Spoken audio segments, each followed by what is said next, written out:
Souvent, on me demande, Ghislaine, comment tu fais pour être encore optimiste? Eh bien, je crois qu'il y a un secret très facile que vous pouvez avoir et qui va vous rendre optimiste tout de suite. Rattachez-vous à la mémoire collective. Faites comme les Indiens. Hein. Chez les Indiens, quand on parle du présent, on part d'abord du début, du mythe, et on remonte les générations passées pour dire là, maintenant, on en est là. Eh bien, cela permet quoi?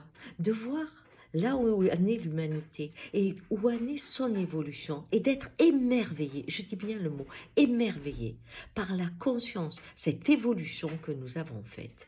Car si vous remontez l'histoire, prenez les centaines et les centaines et les centaines et les milliers d'années avant, vous verrez que l'homme est parti d'une vision presque barbare pendant des siècles.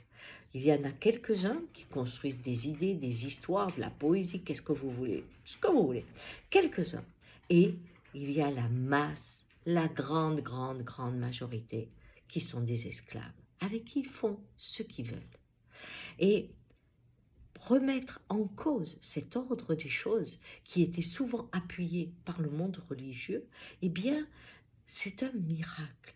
Qu'aujourd'hui l'on pense que de violer un enfant, c'est dramatique. Mais ça, c'est tout nouveau.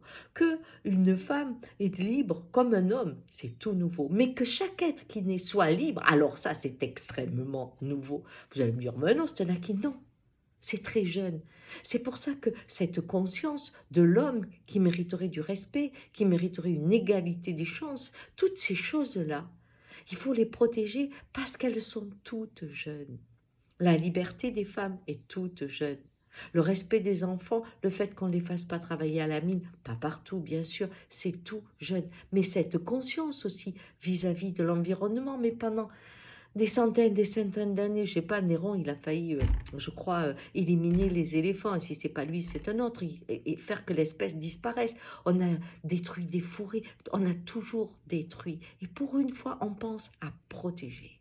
C'est quand même merveilleux cette conscience qui fleurit. Si nous savons voir le miracle de l'homme libre qui a un jour existé dans la pensée et dans la réalité, eh bien, nous pourrons faire fleurir bien plus l'homme heureux dans le cœur et dans l'environnement qu'il va protéger plutôt que de continuer à jouer comme il fait depuis des millénaires.